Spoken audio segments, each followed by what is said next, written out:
What do you mean you've won? I know you're an anti-vaxxer, but the restrictions are coming off at the end of the month. But what is it? What do you mean you won? No, it's only because of the rest of us that got all of the vaccines and did all the stuff that is now making it okay for you to do what you want to do. Yep. All right. Well, this is a debate for another day. Trust me. Yeah. Okay. Have a good one. Thanks for keeping the office clean.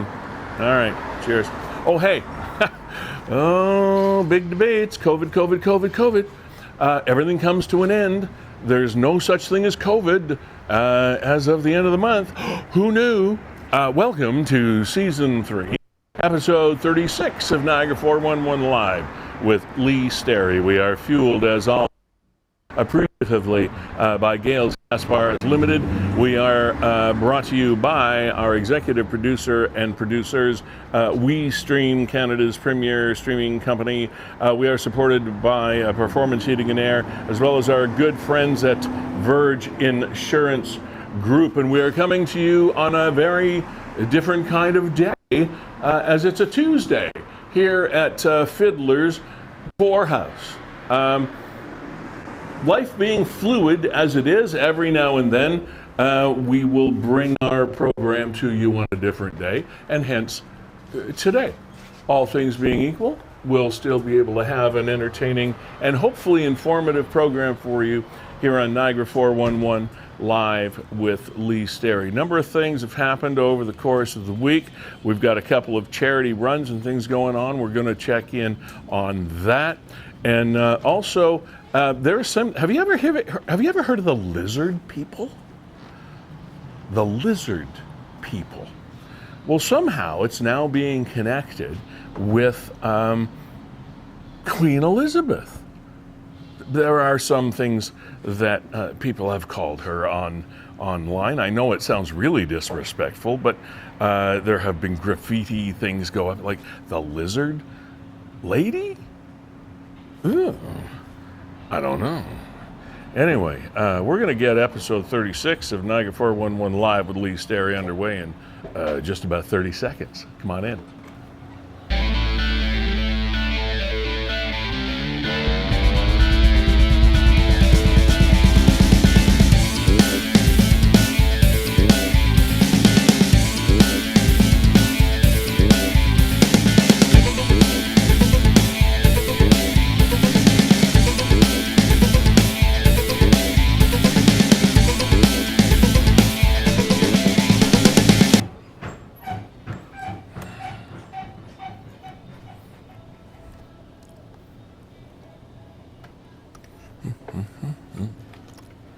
Hello. Every now and then it takes me a little longer to connect than others, but I think we have it now. Again, welcome to Season 3, Episode 36 of Niagara 411 Live with Sterry. And if it has been inconveniencing you by moving the day around from time to time, we apologize for that. But there are reasons. It's still sort of the end of summertime, although we're officially into fall. Also, our friends at WeeStreem have different scheduling commitments with regard to their business, and our business is very fluid. We can move things around and stream it. It's always up there for you to have a look at. Now, sorry, get rid of these glasses. Here's something that we wanted to just kick the show off with. St. Catharines Fire Department and other emergency services at this very hour are off at a hazmat call. That's pretty serious, at a hazmat call on Louth Street at THK. Multiple patients being transported to hospital by city bus. Patients, possibly upwards of 20, may have walked into an area charged with dangerous gases, hydrochloric acid cloud, which does not sound good. Please avoid the area so crews can work safely. So This is something that, and it's something we'll always do, is bring you current information, especially when it's something that could be this important. There's the area. There's,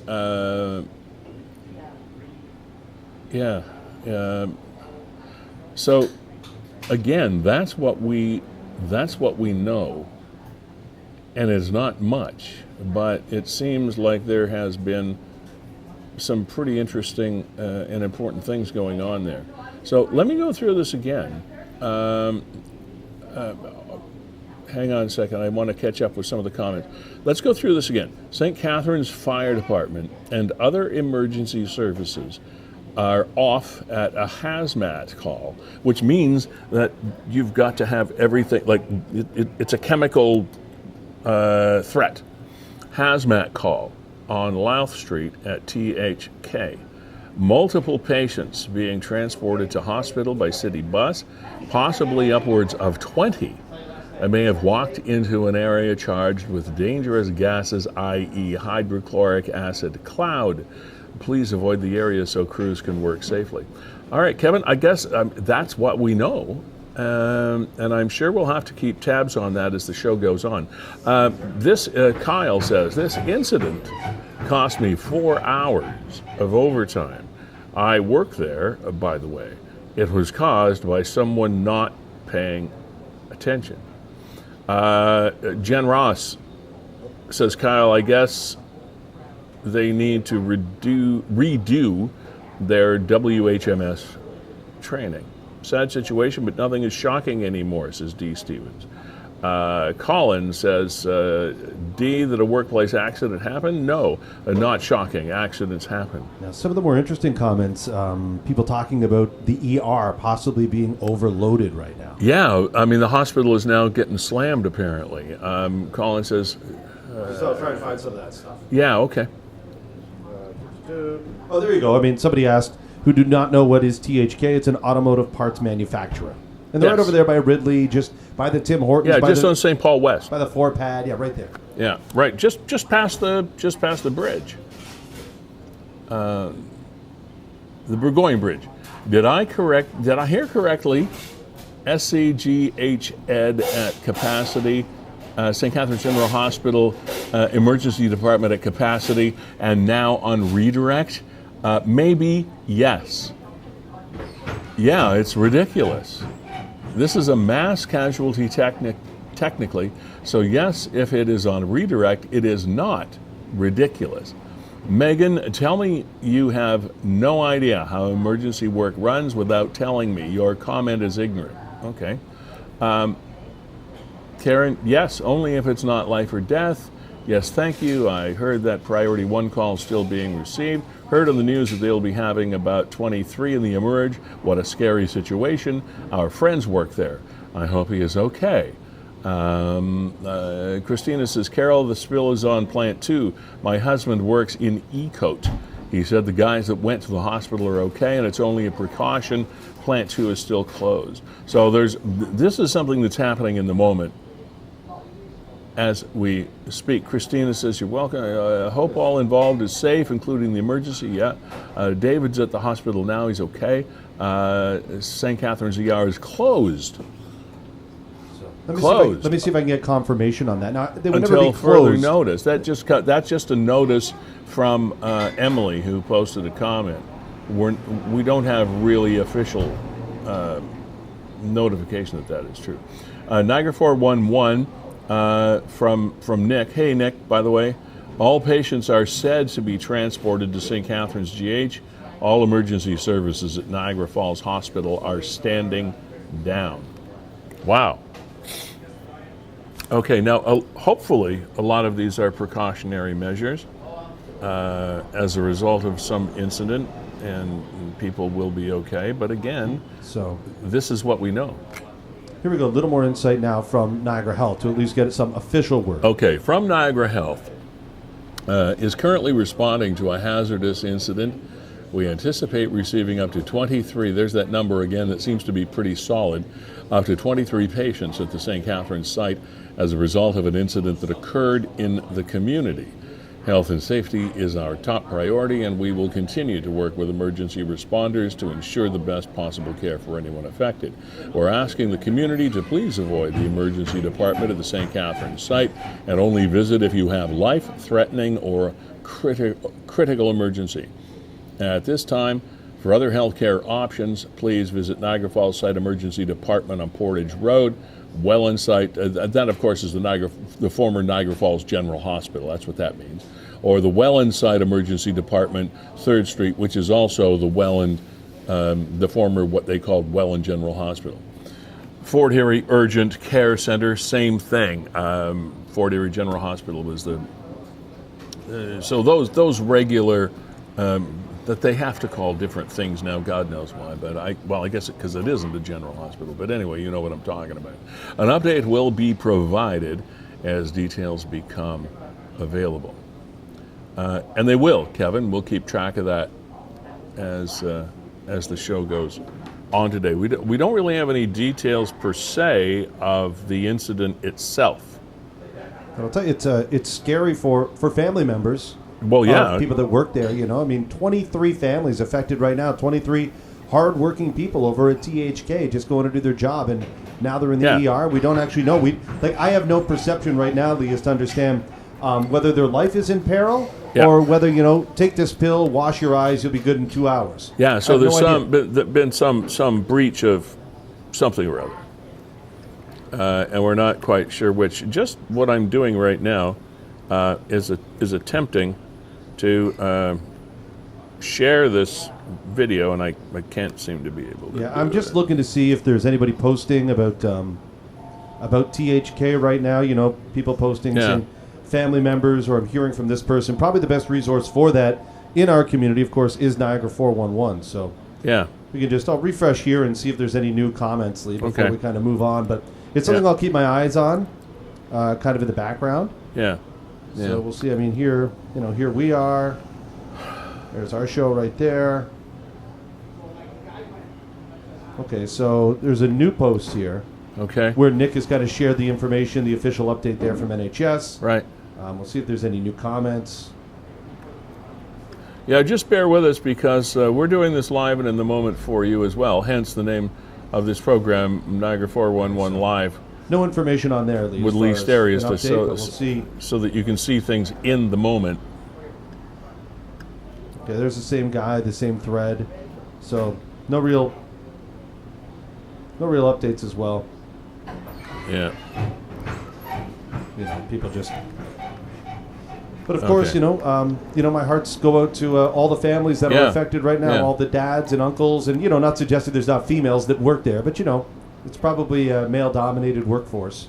Yeah, and sorry to have my mind and my focus off your screen there, and just trying to keep up to date here myself with things that might be happening. Okay, so that of course is the current story of the hour or the afternoon, if you will, and if you have comments to make, please do so.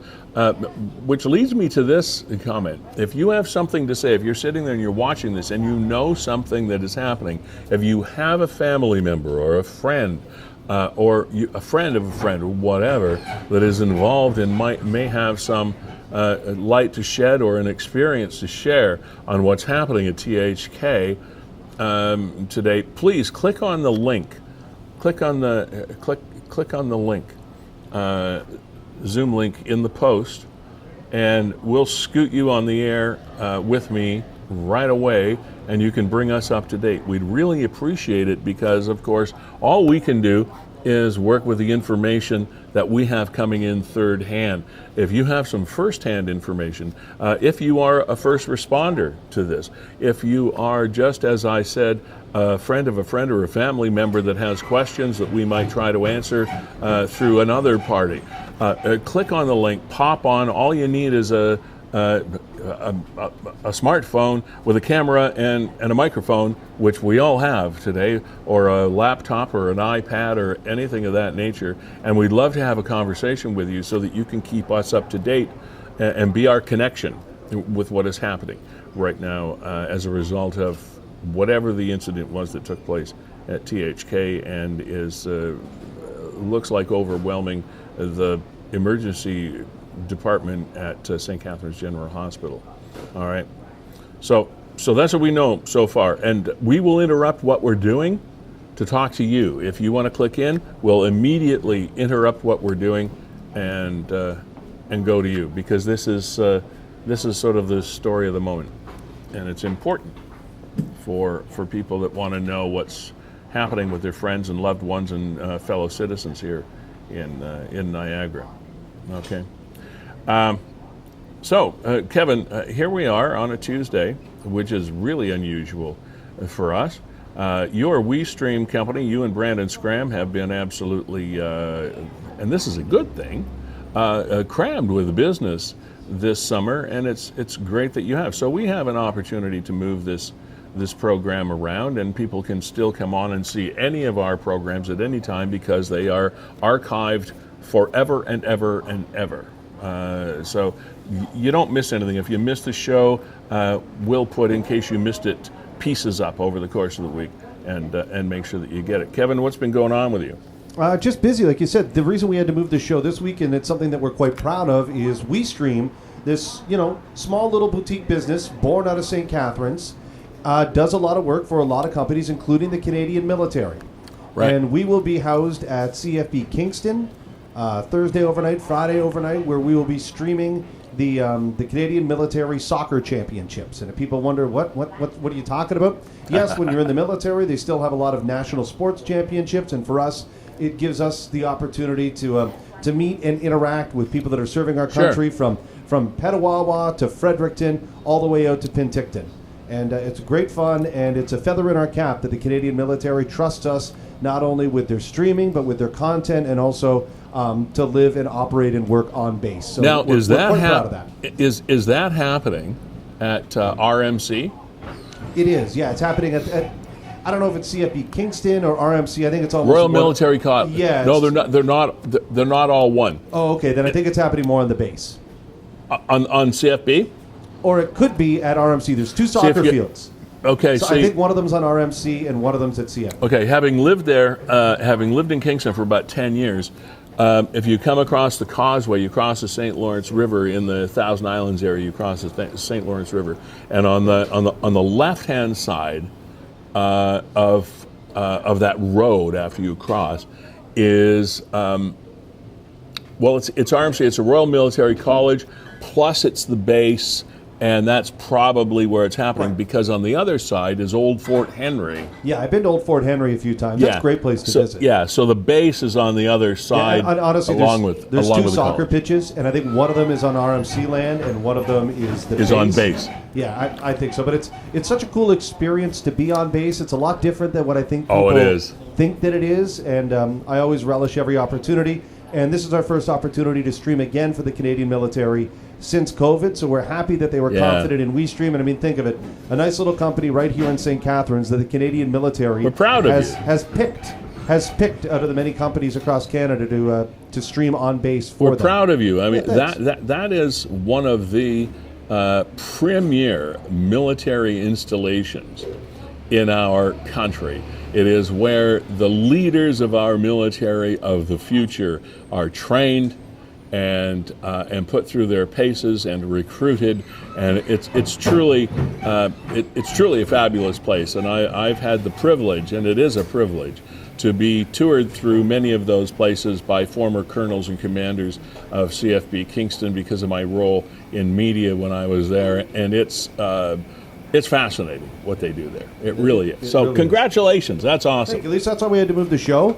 I know we were going to talk to Marla Smith here in just a second about the Children's Center superhero run, but Lee, just to tee up the show, we are going to keep an eye on the development over at THK, what that means for health systems and health delivery across Niagara. And then there's also this one, Lee, that I think we'll find time after we talk to Marla, but we got to get to... Oh, I mentioned this on the way in, yeah. Yeah, but here's the visual, and this is a sign from St. Catharines. This is kind of right outside the PV Mart, and it was supposed to be a sign kind of commemorating the reign of Queen Elizabeth II, and it got defaced. Yeah, but it's in conjunction. The reason we bring this up, too, is the fact that You can't see it on that particular piece of graffiti, but the National Day of Truth and Reconciliation is coming up on the 30th of September, and there is a relationship between that piece of graffiti and that topic. So we're going to get to that definitely before the end of the show. So stick around and hang in there. Marla Smith is Director of Development at Niagara Children's Center. We've chatted with Marla before, and so many people from the Children's Center, over the years that do such absolute great work. The Superhero Run is coming up. You've heard of us talk with people from Team Super Jacob that are also people that we've chatted with about this. Marla, hi. Welcome to the show. Nice to have you back here again. Thank you for having me on. Oh, anytime at all. So we're finally gearing up for what is going to be a pretty exciting event once again for the Children's Center. Yes, this is the 8th annual Superhero Run in support of Niagara Children's Center, and we are so excited. Well, I mean, 2022, I know things started to get a little bit looser, and we could play around with the restrictions a little bit more last year, but 2022 is really the time when we've had an opportunity to kind of take the lid off everything and go full bore with some of these activities. It's got to feel good that you can actually just, boom, go forward with this. Absolutely. Like, we're at Burgoyne Woods. It's this Sunday. The weather looks amazing. We normally see about 1,000 people signing up that attend the run, both volunteers and participants. We're having 50 people signing up a day to come to the run right now. Wonderful. People are so excited. So there is still room if anybody's interested. We do encourage you to register online at niagarasuperherorun.com. But there is still room. We're about 60% of our goal. So we're looking to raise $100,000. We're almost at $60,000.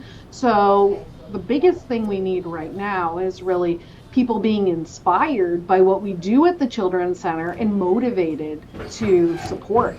So we're grateful for all the people that are coming out, but we also need the support. Now, you brought up a really, really good point, and I was going to ask this question anyway, but as per usual, you're way ahead of me. Marla, what are some of the things that you do at the Children's Center that perhaps people might not be aware of? So Niagara Children's Center serves 5,800 kids from across the region, and that is a ton of kids. And what that means is that the kids that are coming to our center are coming for either physiotherapy, occupational therapy, speech therapy, anything like that is what they're coming for. Mm-hmm. But what people don't realize is that the kids that are coming to our center are making our community stronger. So when we invest in kids, we know kids are our future. So investing in them now really gives us that opportunity to be able to strengthen our community down the road. What people don't realize is we have a therapeutic pool at our center. So kids can do their rehabilitation therapy right on site in the therapeutic pool. People would be surprised to know that. On site in the therapeutic pool. So what kind of children would make best use of that pool? So, for example, say you're a child that has cerebral palsy. So one of the things with cerebral palsy is the kids often have really, really tight muscles. And so the warm water really helps to stretch and release those muscles. And so the kids will do therapy right on site in order to do that for them. They'll do speech therapy, they'll do water safety. So if you're a kid that has mobility issues, so beyond sort of cerebral palsy, a different type of mobility issue, parents might not be sure how to bring their child in and out of the water, how appropriate water safety is. So at our center, you can learn those things. Our staff will support you in that. You'll also be able to do family swims together. Marla, the Niagara Children's Center covers so many different facets, as you've already mentioned before. And so there are a couple of pivotal questions, and I know you get asked these questions ad nauseum, because I've asked them of you before myself, but it never hurts to keep reinforcing the major question on people's minds. When you're asking people to give you their money, it's important for people to know where this money goes and how it is spent. And so that's where I want to go right now is, what do you need this money for? So the most important thing for a child that comes to Niagara Children's Center is one-on-one therapy with our therapists. That is the most important thing. If you've been to our center, you know we don't have a lot of technical equipment, because the most important thing is that one-on-one time. So that is first and foremost where your funds will go. It will go towards providing that therapy that the child needs. Okay. And that therapy service is custom for every child. And I think that's one of the reasons why people don't always understand what takes place at the Niagara Children's Center, because we do so many different types of things. It's not one thing, it's so many things. Okay, so let me go to part two of that question that people might ask you often, or sit around and wonder to themselves, okay, we know that these places get funding from various government grants and government programs, etc. Why do you need me? Why do you need my money to help the Children's Center when we know that there is some government funding involved, when we know there are programs involved? Why are you asking me for money? So yes, that's right. So the government does support Niagara Children's Center. But I don't think it would be a surprise to our community to know that it doesn't support to the full extent of the needs of the community. It supports a baseline, a minimal amount. The other thing is it only supports physiotherapy, occupational therapy, and speech therapy, which we consider our core services. Mm-hmm. What we've learned is that really helping children and their families is more than just that. They need social work supports. They need behavioral therapy support. They need recreational programs. And so Niagara Children's Center then says, these services are also extraordinarily important to the family and are beyond the scope of the services, the financial support we're getting from the government. Okay. And that's where we need the community to come in. When we talk about recreational therapy, almost every parent, any person who is a parent, would have their child involved in some type of recreational program. Sure. If your child has special needs, it's more complicated for them to be involved in recreational programming, right, because it may not be adaptable to the needs that the child has. At Niagara Children's Center, we offer those recreational programs in-house in order to help kids be able to still participate. So will a lot of these funds that you raise outside of the normal funding protocols be? Oh, I'm sorry for that.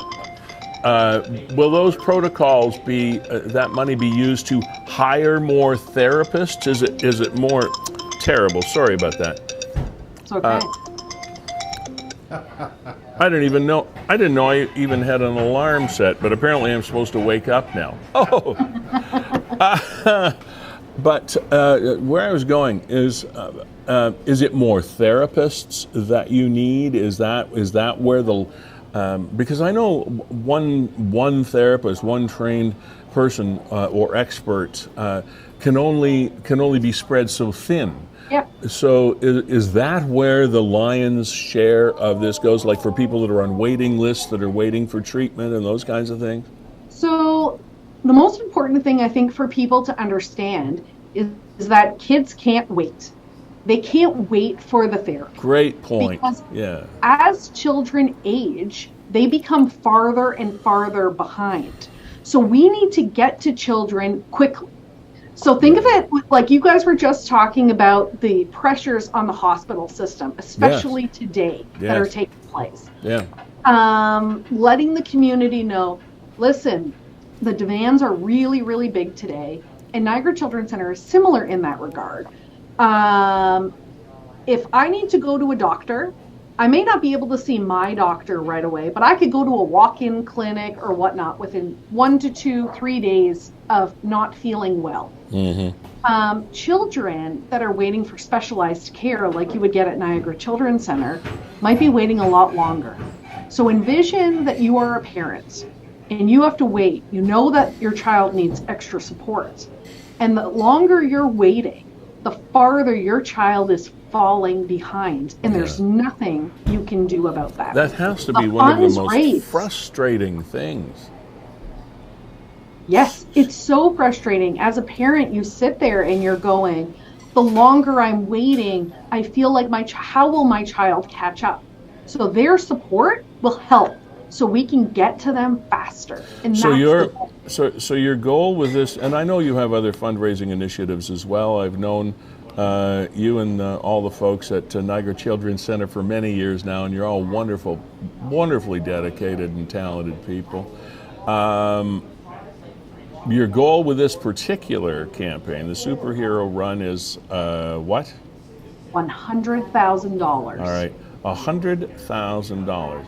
In the scheme of things, from some perspectives, it doesn't sound like much when we hear people talking about millions and billions and things of that nature in taxes and government grants and all the rest of it. People sometimes might think, oh, you should be able to pick up $100,000 without even working hard. But that's not always the case. So $100,000 to you guys is a lot of money.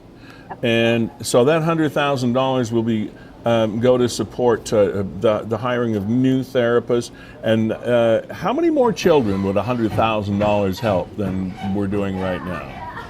So $100,000, it's all broken out a little bit different because every kid is different in the types of needs that they need. So it's not as clean cut in that regard, similar to like the hospital system. It does make it more complicated. Yeah. But what it really means is when we can get this support, we can get kids off a wait list, and then those kids can start doing the things they want to do. Like, Lee, do you have kids? Oh, yeah. Well, they're men now, but... Yeah. They're men. Yeah. Okay.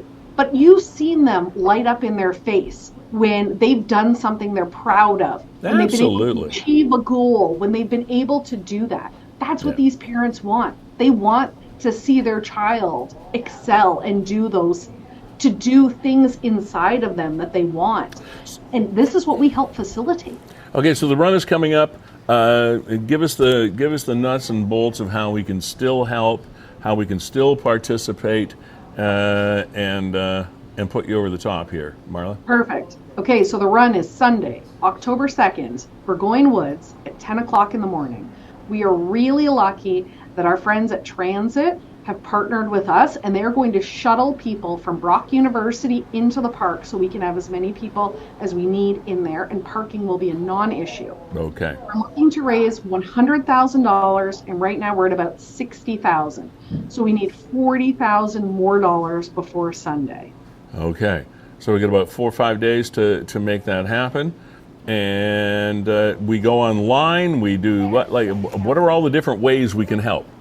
Perfect. So you can go online, make a contribution today at niagarasuperherorun.com. You can register and come out and have fun. We have free t-shirts, swag bags, food, lots of community partners and activities that are taking place. So if you're looking for something to do on Sunday, we would love for you to select us and come out and have fun. Kids are coming dressed up in great. Superhero costumes. Well, yeah, why not? Yeah. So it's going to be a great time, and that is the best way. And if you're not able to come out to the run or support today, we understand that.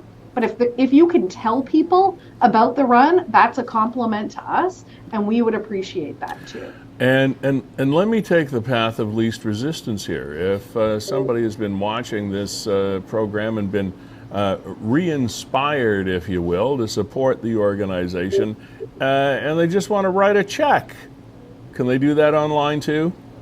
Sure can. And Niagara Children's Center is located right across from Brock University, 567 Glenridge Ave. Okay. Marla Smith, thank you for all the work you do. I'm very familiar. I've been in and out of the Children's Center numerous times over the years, and all of you and all of your people, all of your caregivers, all of the admin people, everybody just and the resources you have there are always amazing me. What do you got there? There you go. Superhero Run Cape. Awesome. There's a nice graphic to wrap us up with. Marla, thanks for being here. I'm sure you will hit and surpass your goal, but have a great day Sunday. And right now, as you said, the weather does look like it's going to be really, really cooperative, and we hope that's the case. Thanks for taking your time out of your day today to be with us. Thanks. Have a good day, guys. Yeah, you too. Kevin, I can't think of, there's so many organizations. I guess I shouldn't say that. But a group of people that are so more consistently positive and forward-thinking than that group of the Niagara Children's Center. As long as I've known them, they're right on point all the time. And you know, when you get in there and you start to meet some of the families as well, you realize that, how lucky I am to have two beautiful children that so far, in their growth haven't needed services at Niagara Children's Center. Yeah. But you meet the families that do and go, oh boy. I used to say it's an insurance policy on the health and well-being of families right here in Niagara. Of all of our families, all of us, because you never know when you're going to come right up close and personal with a need that they can help with. So there you go. Sunday, Burgoyne Woods. Okay. Pre-register or just show up early. And like they said, shuttle buses over from Brock University, so it couldn't be easier to get over there. Yeah. And it's an awesome time every single year. And love supporting the Children's Center. So we got to check in on THK and what's going on over there. Okay, let's find out more about that. There was Niagara Health. This is what we brought to you right off the top of the program. Currently responding to a hazardous materials incident. They anticipated receiving up to 23 patients at the St. Catharines site as a result of an incident that occurred in the community. The incident itself, we have been thin on details. But, as they always say, health and safety is their top priority. Emergency responders are involved. And again, Kevin, I don't know that we have any more light to shed on what's happening, or do we? You've been working feverishly behind not the much. scenes. I'll take a look here, see what the newest comments are. Don't tell me where, Don't tell people where, so that I don't know what that means. That. I don't understand that either. It's an automotive. Yeah. It was just somebody that kind of misread it. Hoping the employees are okay. That's about it. Used to be TRW. Yeah, a lot of people still call it TRW. Yeah, that's right. Yeah. Hope everyone's okay. Thank you, Trish. Yeah. So no real updates. So no real updates from any official organization as to what is happening with THK. While we have just a moment before we slip into another topic of conversation here, we want to thank Gales Gas Bars for fueling this program, as they shall be fueling Niagara for many, many decades to come. Hopefully, we'll be part of that support as well. So we'd like to thank them for being here. Performance Heating and Air, your support over the last few months has been appreciated. Mark Shirk, Blake Shirk, your gang at another Niagara born and bred company, Verge Insurance Group. We thank you for your support as well. By the way, ladies and gentlemen, you might have seen the post from time to time. Not going to belabor the issue, but we have two sponsorship availabilities here at our Niagara 411 Live with Lee Sterry broadcast. And believe me, it is cost effective. You will reach many, many, many of your potential customers. Just to not put too fine a point on it, we have year to date, that meaning from January 2022 to now, reached approximately 2.3 million viewers on Facebook, which means your cost of reaching your potential clients is very, very low compared to any other advertising medium you will explore. I guarantee it. You want to talk to us more about it, contact us. Kevin, we wanted to check in on this rather bizarre, what should I say, kind of a bizarre tangent that this National Day of Truth and Reconciliation has taken on social media. Now, in its purest form, National Day of Truth and Reconciliation is September 30th in this country. It is the day, of course, that we recognize the history and not so pleasant history of Aboriginal peoples in our area as well as across Canada. And the Niagara Regional Native Centre has their traditional powwow coming up as well as part of that recognition. It's happening on October the 1st. It's free and inclusive. And October the 1st is what day? I've completely lost. It's Sunday? Saturday. No, it's Saturday. Saturday? So Okay. yeah, so the superhero run is on Sunday Right. at Burgoyne Woods. So that frees up your Saturday to head down to the Meridian Center. And as they say there, admission is free and Yep. inclusive. Yeah. Grand entry at 11 a.m. and 6 p.m. So I'm assuming they're doing a similar powwow in the morning and then also kind of an evening primetime Sure. event. What it includes, I encourage people to go down and find out for themselves. I'd be ill-informed to try and suggest what's going to take place there. I don't know. And again, if you are someone that has more information or is close to this event and you would like to come in and tell us exactly what's going to be happening at that event, all you have to do is, once again, click on that Zoom link in the post and pop on, and we'd love to talk to you about it. Just let us know what's happening, what you're doing, how the event's going to unfold, and talk to us about the National Day of Truth and Reconciliation. And to all our Aboriginal partners in Niagara, we salute you. I know it's been a long road, and that road is far from over, but hopefully we're starting to make some slight progress. Kevin, there's obviously any time that something like this comes up, there are those that speak out in their own way. And this one in a very unique way. And of course, you know that it was just about a week or so ago that we lost Queen Elizabeth II. Someone vandalized the tribute to the Queen on Dieppe Road in St. Catharines. So there you see the billboard that says Queen Elizabeth, 1926 to 2022, and then there is that big graphic in the middle that says Lizard Lady.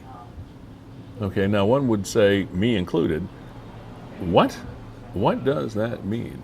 But there's more to the graphic that's on that billboard. It says, where did the children of Kamloops go 1964? Obviously a reference to the graves that were discovered of Indigenous people that created the major stir of residential schools and the lifestyle and the culture, etc., of Indigenous peoples in that area. Now, there were other areas as well, but the Kamloops one was very, very highly publicized.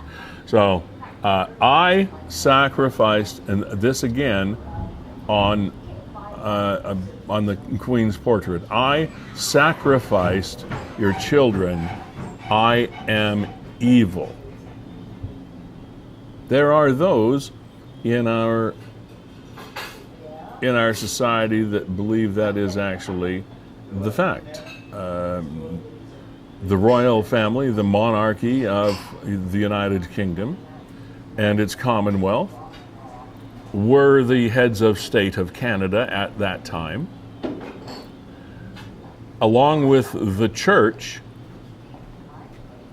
the Roman Catholic Church, that is, that operated a number of, if not all of these residential schools, along with the Canadian government, are all joined at the hip in taking the blame from a lot of these organizations for what happened in residential schools and reserves and communities of Indigenous people of Canada.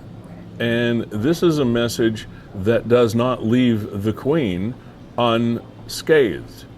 Again, Queen Elizabeth II, 1926 to 2022, Lizard Lady. I took your children, the other thing there, and then what about, where did the children of Kamloops, 1964, go? I am evil, whatnot. But the thing that, okay, so that's one part of the conversation, and you can see how some people in some areas would make the connection politically, emotionally, and sociologically to the Queen, the Canadian government, as well as the Roman Catholic Church. Okay, we've sort of got that connection.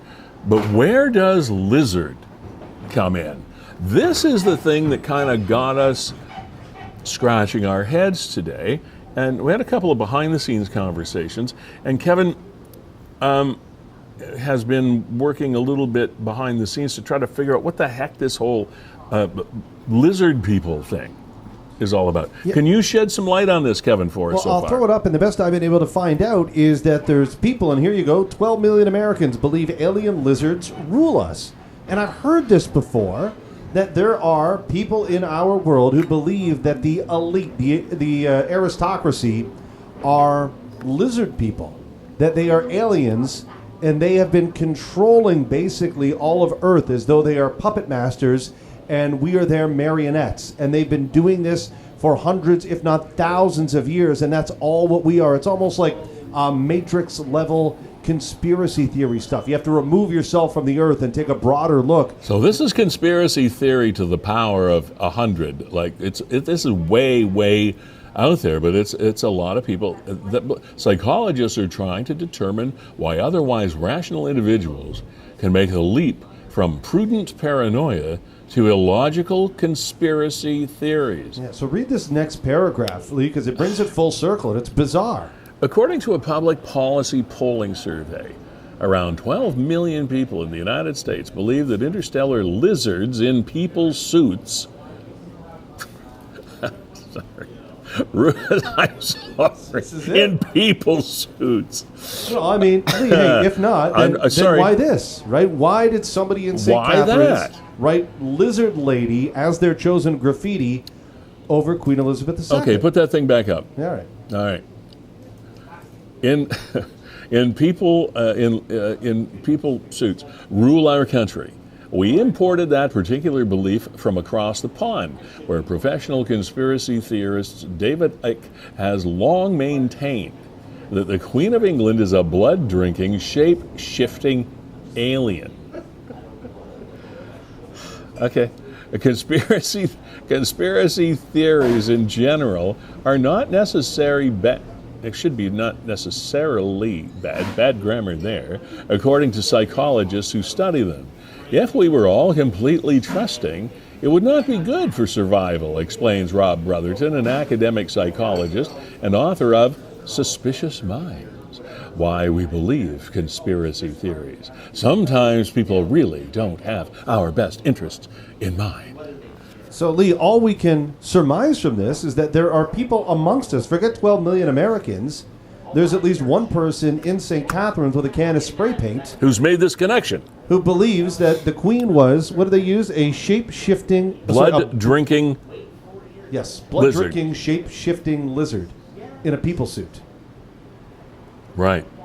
And has been since she was born in 1926. You know what, Lee? I mean, it wasn't an open casket, right? So, who knows?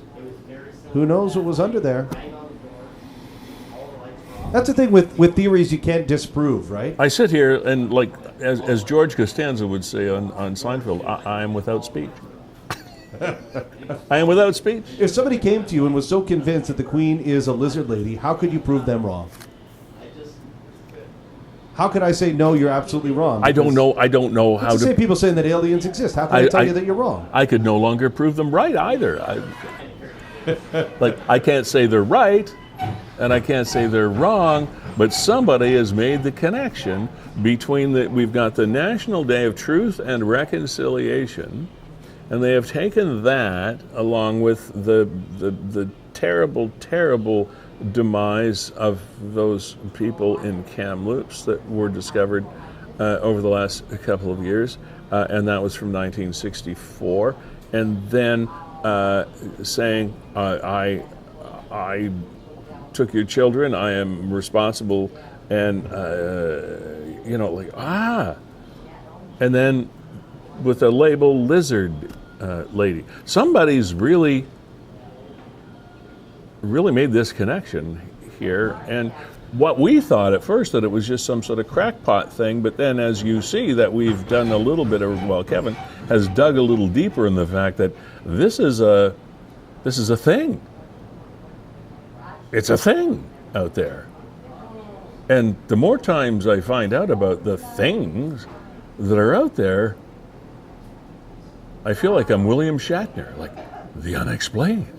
And it's funny, while I heard of Lizard Lady for the first time today... At least they called her a lady. Just to change gears, another phrase that people are familiarizing themselves with is divergent diamond. And then also we should talk about, while speaking of travel, is, and another thing we came familiar with is the ArriveCan app. So both of these travel issues significantly affecting us here in Niagara. Yes, we are moving on from the lizardness amongst us to the reality that we actually know about. Not that lizardness is not a reality, it's just that we can't prove it. These other things are definitely provable and definitely part of our culture, and a very, very big thing happened over the weekend. Well, it's been going on for well over a year and a half, but finally the construction is completed, and overnight last night the old bridge, Glendale Bridge over the Queenie, came down, and this new divergent diamond travel process was opened as of 5 to 7 a.m. This morning. I have not driven through there, didn't have a chance to. I kind of wanted to do that before I came to the show so I could have some personal experience to relate, but I didn't have a chance to do that. I haven't heard any reports of carnage happening there yet, but apparently we have the now first divergent diamond interchange in Ontario. Not the first one in Canada, I was corrected earlier, but the first one in Ontario. Kevin, what's the point of this? Why are we doing this? You know what? To make traffic flow better. I really think that what it does is it eliminates... They said that about speed bumps. It eliminates some of the stops and starts, eliminates some of the traffic lights, will make it safer for everybody. But of course, if we can't figure out a roundabout, how are we going to figure out a divergent diamond? This is what scares me. There are accidents on roundabouts. There are trucks tip over on the roundabout and the Welland one there at the end of the 406.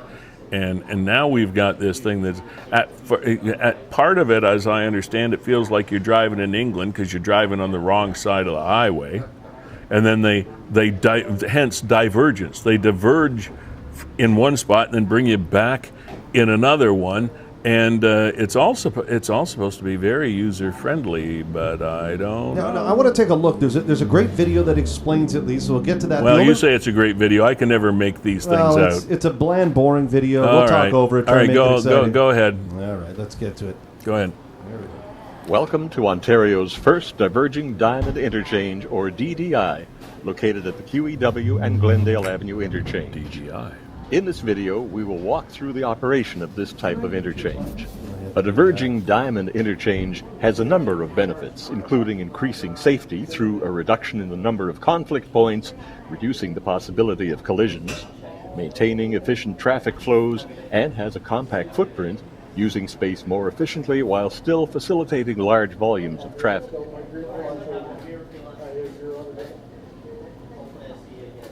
Okay.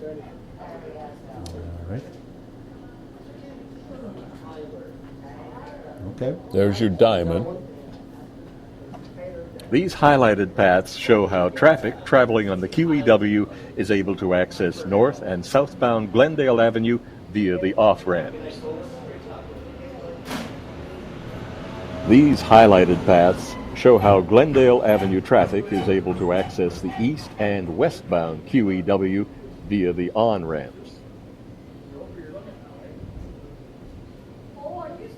For straight-through traffic on Glendale, these highlighted paths show the diverging lanes in action, in which the lanes flip to the left side and back to the right side. Yeah, I don't see any issues there. No. This flyover is following Glendale Avenue northerly. The traffic shown is illustrating driver actions as the vehicles approach traffic signals and stop signs while using the interchange.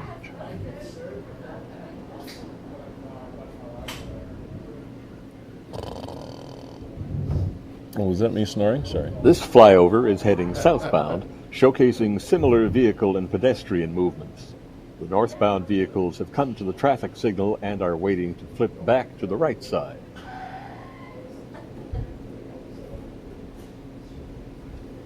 We are now following the QEW westbound off-ramp, where vehicles are guided to Glendale Avenue south and north by the left and right lane overhead signs. They then wait at the controlled stop signs for safe entry onto Glendale Avenue. Similar to the westbound off-ramp, the eastbound off-ramp provides access to Glendale Avenue north and south. However, the Glendale southbound from this direction is a dual right lane without a controlled stop. This free flow allows high traffic volume through the busy south side towards the Outlet Mall and Niagara College. This is the view from a driver's perspective as they drive northbound on Glendale through the interchange. In this scenario, the driver navigates the lane flip to the left side and then takes the QEW westbound ramp on the left. A southbound driver would have a very similar experience as this northbound driver did.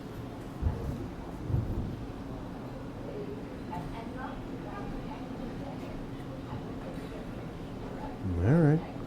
Okay. This is the driver's perspective when taking the QEW Niagara-bound off-ramp to northbound Glendale Avenue.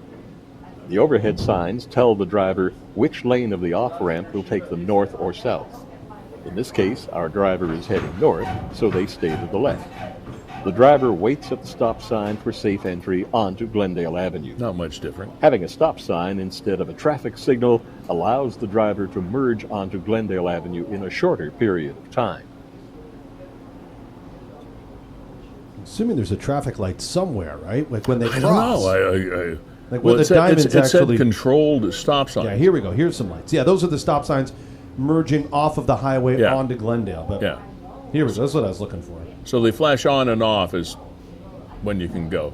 Well, those traffic lights there, when they switch to to driving on the left-hand side, all of a Pedestrians and cyclists can move through the DDI using the multi-use path, or MUP, along the center line of the bridge. That's a good idea. This configuration provides a more efficient alternative compared to having sidewalks It's and probably all a bicycle good idea. lanes in the more typical location along the sides of the bridge. The MUP on the bridge is protected by raised barriers.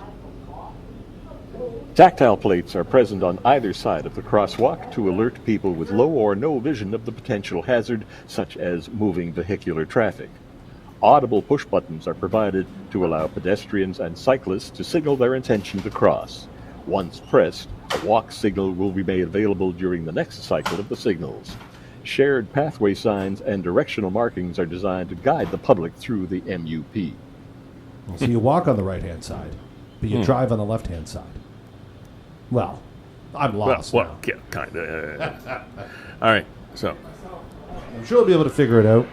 How much more is there? I don't know what more they can tell us. I don't either. It just kind of that'll just give you a working, almost knowledge of what's going to happen. Just please pay attention to what's going on, and when you're going through there, don't go through too fast at first, because as Kevin and I said, what's been happening or has happened over the years when they put these new roundabouts in. This is a whole new sack of hammers. This divergent diamond thingy. But the only reports I did get was from a friend of the show, Dave Bedison, who of course himself drives a big transport He's a truck driver, yeah. He said he went through there a couple of times, not an issue. And that's navigating with a transport truck. Yes, except for the fact that he is a professional. I know. It makes, I know, but I mean, he's just saying, look, the sky's not falling, folks.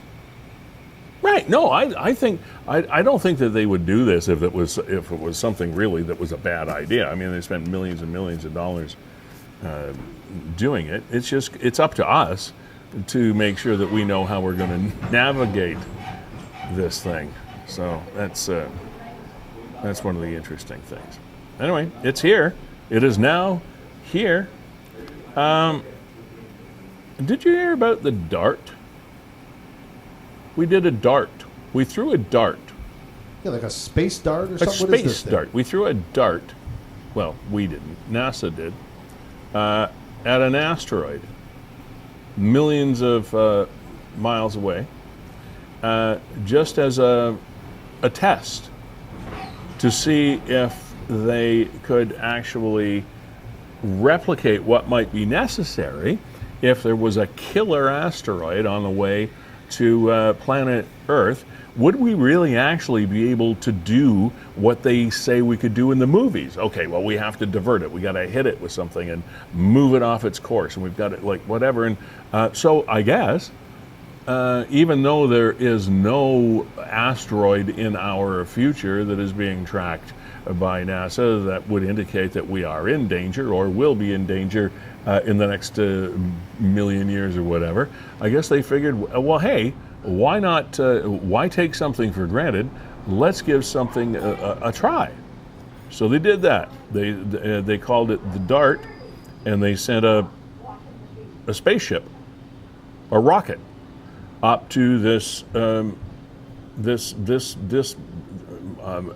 thing, asteroid, and I guess it made a direct hit. The galactic slam occurred at a harmless asteroid 7 million miles away, with a spacecraft named DART plowing into the space rock at 14,000 miles per hour.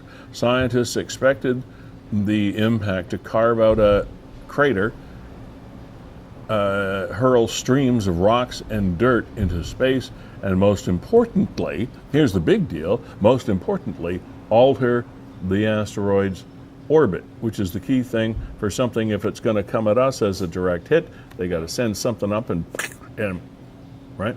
Okay, so here is the official NASA feed from yesterday. That's pretty cool, too. And it's either 45 minutes away from impact. So that's at 30 minutes. Let's go ahead to 1:15 and see if we get close here. Oh, there you go. The asteroid's getting close there, Lee. Yeah, all right. So this is like a ship that they shot at this thing, or what? Yeah, it's like a rocket. That's what they're saying. A dart. 2 minutes out.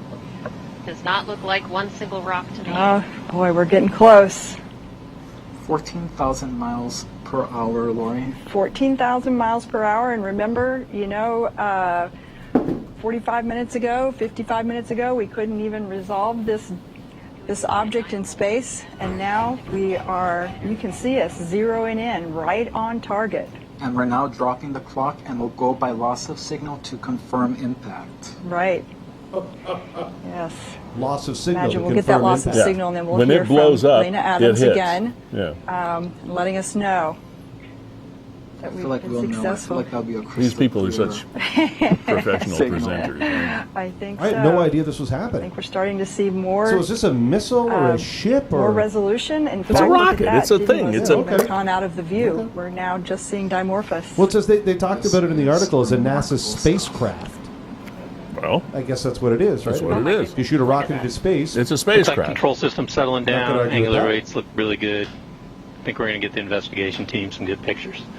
So what if there was some little family Wow. of fur babies living on that asteroid? No, come on. We can do better than that. They've been living there for thousands of years. What Starting to see if, those what if there individual is something boulders living there. on that See asteroid? shadows of the various rocks on the surface. They think it's a harmless asteroid. There might be some microbes on there that could save Oh, my humanity. goodness. Well, it kind of looks like the Death Star. They're going to blow it up. Yeah. Doesn't it kind of looks like the Star Wars Death Star? Looks to me like we're headed straight in. Looks to me too. It looks that way to me.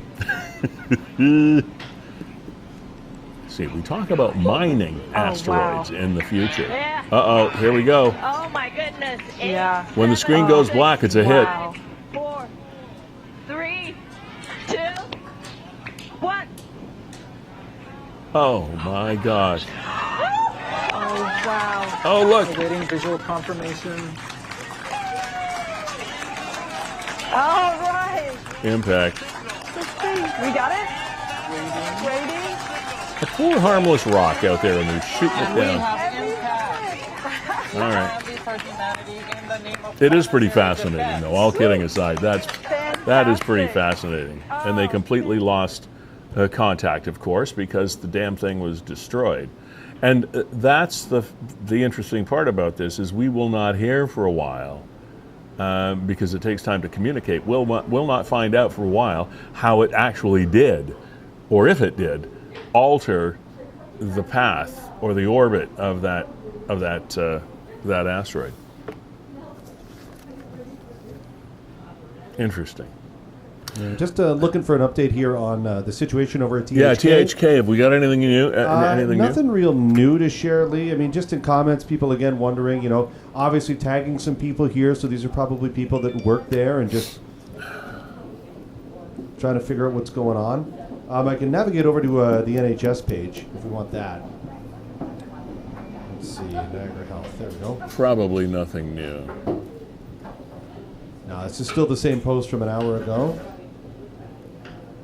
And there's no comments on it. So again, saying that they're still currently responding. Yeah, 23 patients. And the main thing about that is they've encouraged other people in the community that if it's non-life threatening, please go to the Niagara Falls site or go to the Fort Erie site. Yeah, I think that's the most important thing that we can say that we had talked about before.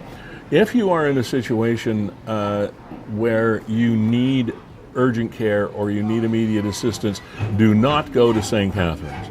Go to the I'm going to call the Niagara Falls General Hospital, the Welland General Hospital, or the Fort Erie General Hospital. They don't call them that anymore. Fort Erie Urgent Care, Niagara Falls Site Emergency Department, and the Welland one as well, a third. Welland Site Emergency Department on 3rd Street. Go to those areas because if you go to St. Catharines, you will be hours and hours by the sounds of it. COVID-19 is apparently, if you can read the stars correctly, been deemed officially by the Canadian federal government as a non-thing. It's over. Why do I say that? I say that because as of the 30th of September, which is this upcoming weekend, all COVID travel restrictions and expectations will be eliminated. You will no longer need a mask to fly on an airplane or ride on a train. You will no longer need proof of vaccination to return to this country from wherever, or enter the country from wherever.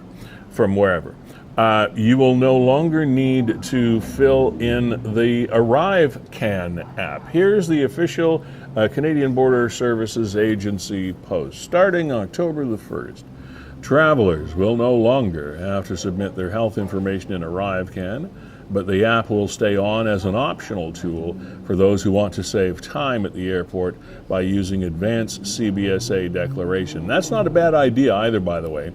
So keep the ArriveCAN thing, because if you're coming back in, it does include your customs declaration, and it will, as long as the machines are working, because it can never find machines that are actually working, it should facilitate your entry. Early data shows that using advanced declaration to submit your customs and immigration information in advance cuts the amount of time a traveler spends at a kiosk or e-gate by roughly 1/3. Well, that may be the case and not always. And over 30% of travelers arriving at participating airports are already using it. We use it. I have Nexus as well, and sometimes the Nexus machines aren't working either. We have things to talk about with you Nexus people. The CBSA will continue to modernize the border and facilitate travel into Canada by offering more optional self-service tools. So there you go. There is the anti-vaxxers, Kevin, will claim victory. The freedom fighters, the freedom truckers will claim victory. They have now won. They didn't get vaxxed. They don't fill out things. They don't do anything that we had to do for the last 2 years because it's now over. And so I am sure, as we talked about earlier, they will claim victory. We won the fight. We won the battle. We won the psychological control over our own lives. We have now freedom, and it's all because of us. Well, that's a bunch of hooey. No, the reason that you now have all of that freedom is the rest of us that got the vaccinations 1 and 2 and 3 and sometimes 4, and we followed all the rules. We wore the masks. We did all the things, filled out the arrive cans. We did all the things that we were supposed to do. We went through the random testings at the airport. And why did we do that? We did that so that all of you naysayers and anti-vaxxers could someday come to this point and say, we won. This is kind of a backward victory in my opinion, but we got there. Nevertheless, you can have that conversation or argument till the cows come home, but we got there. Yeah, Lee, I couldn't agree with you more. When people say we won, the reality is everybody lost. Yeah, I think that's what it is. Lost. We all lost. Nobody won here. We all lost, and the reality is it just took us longer to get to this point because of the reluctance of some people. Yeah. Now, that said, I mean, look at this. For people that are saying, oh, you know what, we're freedom fighters and this and that, you are in a severe minority. If you look at Canada en masse, total population, 85% of those 5 years and older. So let's just call it not even adults, like people that are no longer infants. Yeah, right. Basically, 90% of Canadians have received at least one dose. And primary series completed, which I think would be, I guess, your 3 shots, 86%. So you're 14% of the population. I'm not calling it insignificant, but if you wonder why the majority of the population isn't necessarily lining up at the back of your convoy, this is why it's the majority of the population is on the other side. Indeed. Yeah. Yep. So anyway, I'm happy that it's gone. The one thing that was weird about this whole thing, Lee, the ArriveCan app, when somebody explained it to me, unfortunately, it got caught up as being a COVID requirement, when the reality is it's kind of just harnessing technology to make traffic flow better at the border. If you fill out your ArriveCan app, when you arrive at the gate, you've already declared everything. You've already told them in the system, here's who I am, here's the car I'm driving, here's the status that I have, here's my proof of this, here's my proof of that, and here's what I'm declaring. And if you do that, that's actually pretty efficient. It is. It really is, except at the first implementation of the ArriveCan thing, it was presented as strictly a COVID-19 declaration form. Right. But they tacked on, almost without you even knowing it, they tacked on the customs declarations. Because especially if you're coming in from another country, you know that the flight attendants would always walk down the aisle of the plane and they would give you a form that you would have to fill out. That was your customs declaration form, and you would have to take that form to a kiosk where the officer was, and he would check it and clear it and ask you, etc. But instead of doing that, this takes the place of it, and it's already electronically filed. But the crazy thing about it is, if you once go through the customs, when you land, they still kind of ask you the questions. Yeah. No, I get it. I'm glad that it's not mandatory, I mean, as much as they think that everybody has cell phones, they don't, and it became very problematic for people arriving at the border, or people may also not have access. They may not want roaming charges, right? So you're in the United States, I have my cell phone, but how much am I going to be charged? So it didn't seem right as mandated, and also kind of as presented, but as a way to make things more efficient at the border, I kind of like it. I do too, and I think if they used some sort of variation of this thing, especially for Canadians coming back into the country, it might not be a bad thing, because I always fill it out the day, like if we're traveling, in the hotel room, where you've always got Wi-Fi, fill it out. I've always got the app on my phone. I fill it out. Doesn't take too much time, and I feel somewhat secure in the fact that we're going to be good to go. So it's not a bad thing. The main thing, officials, feds, customs, Canadian Border Service Authority, and all these people, make sure your machines work. I went to 3 or 4 different machines in a line of 20 machines at Pearson, and none of them would work properly. In order for a system to work, it's got to actually work. Concept, good. Practice, not so good. Kevin, I want to go someplace completely different, and this is something that you can help us out with, because you're going through something that most of us have not gone through.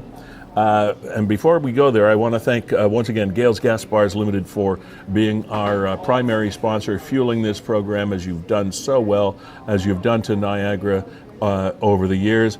Verge Insurance Group, without a murmur, continues to support this program, and we really do urge everybody, for any insurance needs, to go to Verge if you have some questions, or you have some need, or you've got renewals coming up, or anything of that nature. It is a Niagara-born and bred company, as we like to support those that are, and as well for your past support, Performance Heating and Air. Thank you very much. Kevin, when you were setting up the gear for this show today, you said something that I was completely surprised about, and that is the fact that you were in, air quotes, in Facebook jail. Yeah, I still am in Facebook jail. Okay, well, explain what happened. Explain why you're in Facebook jail and what that actually means. Okay, I'm trying to here. And other people have been in Facebook jail. And it restricted me, actually created problems for this program, because I had been restricted for going live for, at the time, was 30 days. I didn't know that it affected some of my pages that I managed, like WeeStream, for example. But I did, so I had to jump through some hoops today. So here, let's see if I can, hold on. Did I surprise you? Sorry about that. Well, a bit. I was prepped up, and we'll get to this about the celebration of life for Keith Simmons, the general manager of Great Wolf Lodge. Who neither of us knew, but there's such a huge. Well, if you were prepped for that, we can go that. No, let's go here. So as you can tell, ladies and gentlemen, we are live. If we weren't, this would have been much better planned. No, it's all good. So here you go. Here's my profile. That's Kevin's page. Okay. Oh, account restricted. You see that at Look the bottom. Look at that. See, that is his lovely wife, Leanne, by the way. So here you go. My account is restricted. You have multiple restrictions on your account. Yeah, let's see those restrictions. So here you go. I can't go live for 25 days, and I can't advertise for 25 days. Okay. Well, why not? Why is your account restricted? Some of your content in the last year didn't follow our community standards. Shame on you, Kevin Jack. So I made this comment on a post that my wife put out on Facebook, and I said, I challenge you. It's right there at the bottom. I challenge you. I'm throwing dynamite each time. That's what I said. Cute little response to a previous posting that his wife Leanne had put up. I challenge you. I'm throwing dynamite each time. Now I'll have to go back to my wife's account. So let's see what I was commenting on. Okay, there's, what does she have on her account here? There's a lovely Jack family. Yeah, here's some stuff. Looking for sponsors. Congratulations. All this. So here's what. There was a video, and we all saw this on Facebook. We can't afford couples therapy, so we're gonna do some extreme rock, paper, scissors. And the loser gets their face smashed in the messiest condiments we could find. You know, stuff like flour, maple syrup, mayonnaise.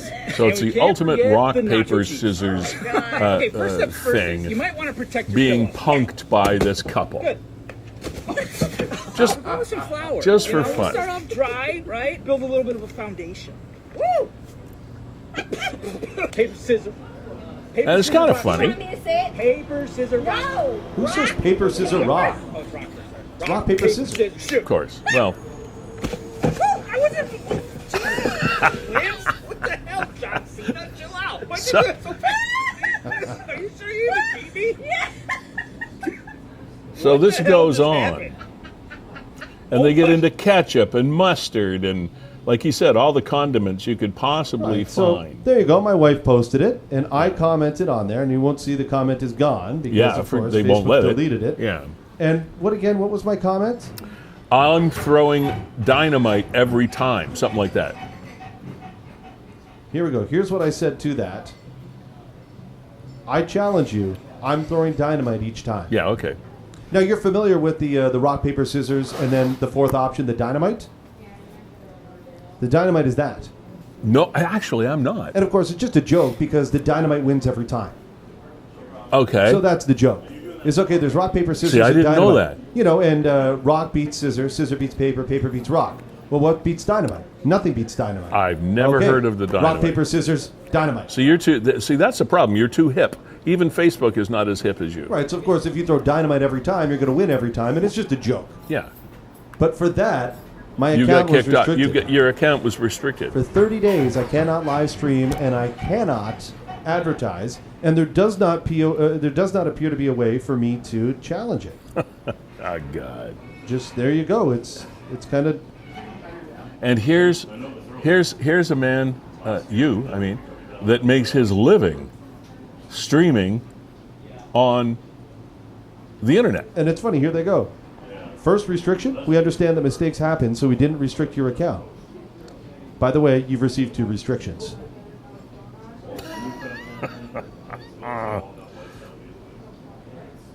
And that's it.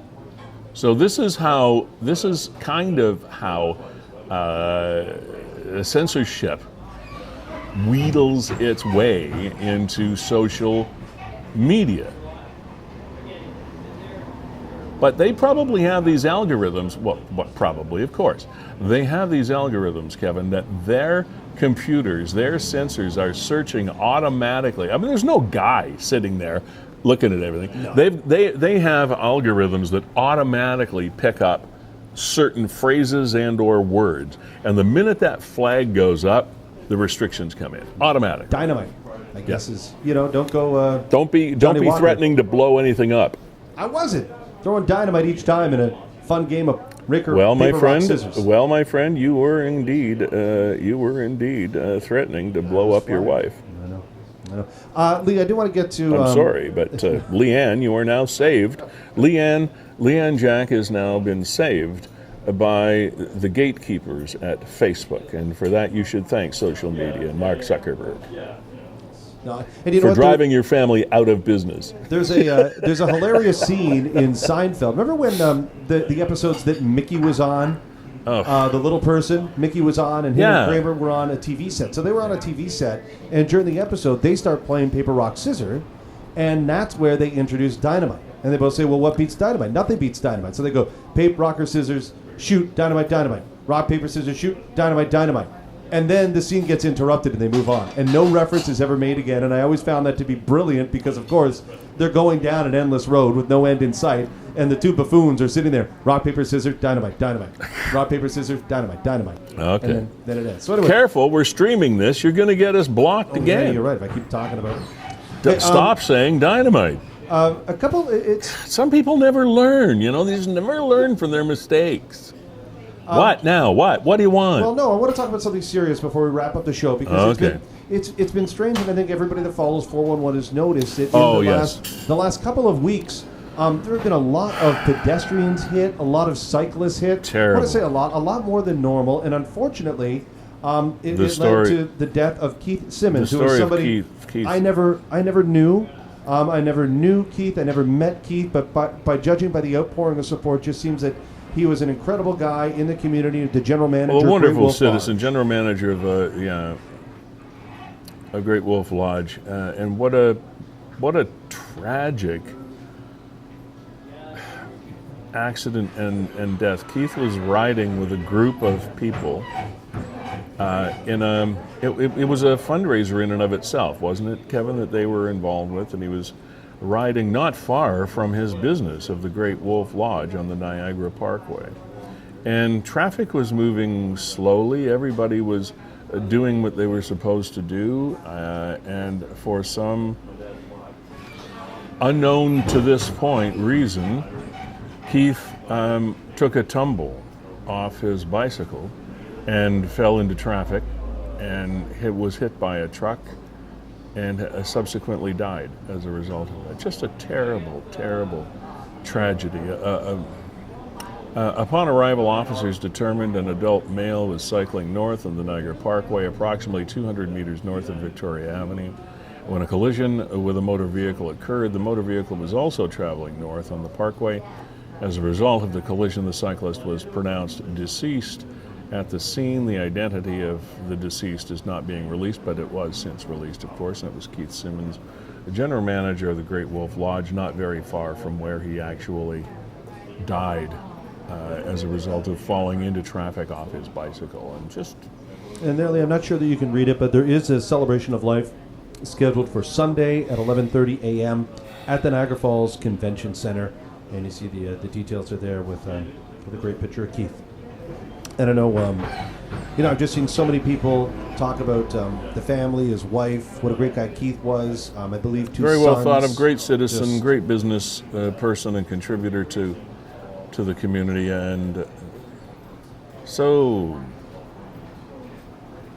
tragic and senseless.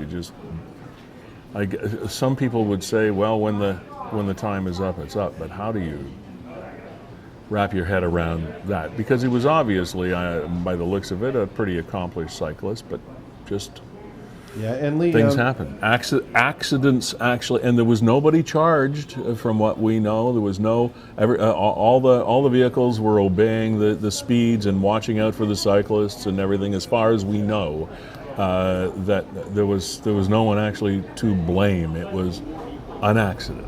And we lost another pillar of the community this week, and again, a man that I've only met on occasion and in passing, Fred Matheson. And here you go, Thorold Legion Branch 17. Yeah. Matheson passed away suddenly last night, being a couple of days ago. Freddie volunteered with the Legion every week at Merrittville Speedway, helping with the 50-50 draws. He'll be missed by so many people. Rest in peace, comrade, brother, and friend. Your friend Glenn had. That's from Glenn Kempson, and Glenn is a guy that I've worked with on a couple of occasions.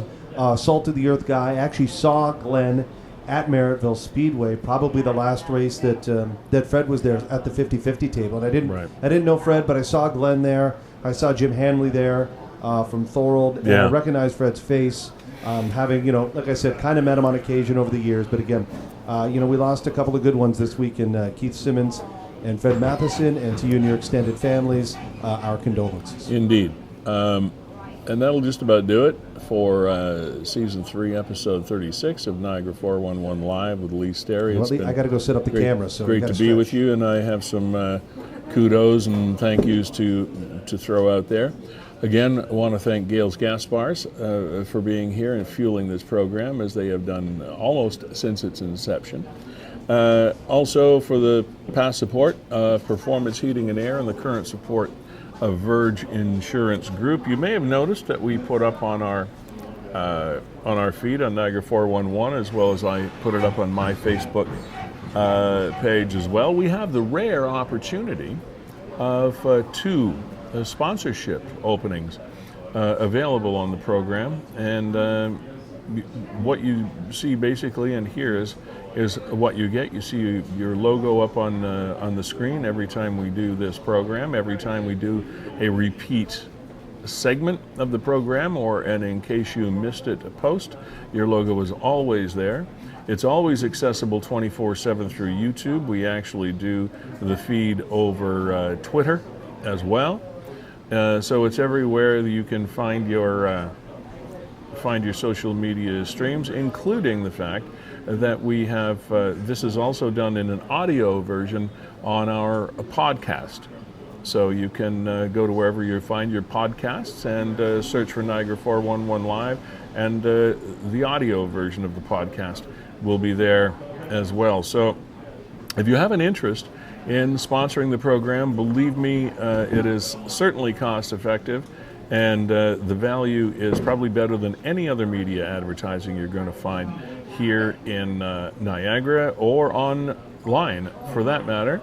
We have to date, just so that you know, we have to date reached 2.3 million viewers on Niagara 411 Live with Lee Sterry since January of 2022 until now.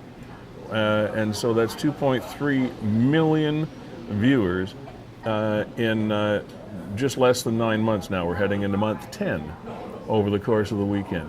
So if you have a small business or a big business for that matter, a small brand or a big brand, be you global, be you local, be you provincial or whatever, it's the best advertising value you're going to get, believe me. You can check it out and do your own figuring, and we'll send you the numbers if you want them. That being said, I would like to thank Marla Smith, for Director of Development at Niagara Children's Center, for coming on the program today. Good luck with your superhero run on Sunday. It's going to be a beautiful day, unlike what we've got going on outside right now, because it is pouring rain again. So good luck with the superhero run. I know you're going to do great and crack that $100,000 mark. Marla, appreciate you being here to talk to us. Kevin Jack, it is always a pleasure to work with you here on the program. And we hope that at some point in time you're able to break free from the chains of Facebook restraints and be legal again. We'll be all right. It's all. Hope so. It's kind of we're kind of joking, but and coming up, as we always do, we have some local artist play us off the stage, as the old saying goes. So to play us off the stage at Niagara 411 Live with Lee Sterry, we have a group called Stellar Ash. They are a Niagara band, and they will be performing Watch Me Go. And that's exactly what I'm going to do. And Kevin, I know this was a rather odd day, a Tuesday, and I'm assuming we're going to be back on Thursday next week, right? Yeah, that's the plan so far. That's the plan so far. Let me just see if I can bring up Stellar Ash here. Yeah. All right. So you guys all have y'all have a great week and weekend. Do you hear? Stellar Ash is the group. The song "Watch Me Go." And if you're going outside, I would suggest umbrellas or a very quick trot from here to wherever it is. You're going. And on behalf of Fiddler's Poorhouse, we appreciate you coming in and spending some time with us today. My name is Lee Sterry. Lee Sterry Voice Services is my business, and I think they should have used me, maybe Kevin, to do the narration of that Divergent Diamond thing. I don't think that guy was all that good. No, I think you would have done a way better voiceover. I don't know where they got that guy, but I'll bet he wasn't from Niagara. Just a second. I'm just trying to find this here. So okay. I kind of found it. Stellar Ash, Watch Me Go. Yeah. And good luck, by the way, and take special care, please, because anytime there's major changes in transportation routes and protocols, please be careful going through the Queenie and the Glendale interchange with the new Divergent Diamond interchange, because it's going to be different. Even if it doesn't look all that difficult, it's going to be different. So please be careful.